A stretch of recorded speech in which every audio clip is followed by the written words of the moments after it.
ညီကိုမောင်နှမများအားလုံးမင်္ဂလာပါဒီနေ့မှာဆိုရင်ကျွန်တော်တို့ကညာလက်သီးကိုအားနဲ့ညှစ်ထိုးရတဲ့စနစ်ပေါ့အားထည့်ထိုးတဲ့စနစ်ကိုပြမှာပါဘယ်လိုထိုးရလဲဆိုတာကျွန်တော်ပြမယ်တခြားကြည့်ပါဒီကျွန်တော်တို့ကဒီ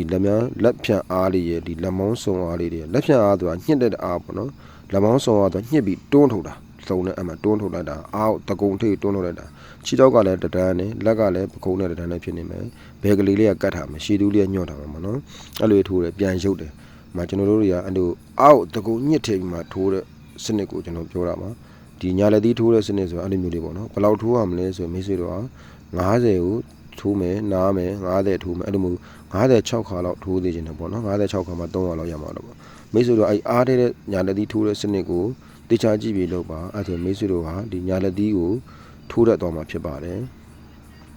ကျွန်တော်ပြောတာလေးကိုတခြားကြည့်ပြီးလုပ်မယ်ဆိုရင်မိတ်ဆွေတို့ကညာလက်သီးကိုထိုးတတ်သွားမှာဖြစ်ပါတယ်တခြားကြည့်ပါမိတ်ဆွေများအားလုံးတခြားကြည့်ပါအောက်တကုံညစ်ထဲတာတွေ့လားတကုံညစ်ထဲမှာထိုးတယ်ပြီးရင်ပြန်ရုပ်တယ်โอเคပါမိတ်ဆွေများအားလုံးကျေးဇူးတင်ပါတယ်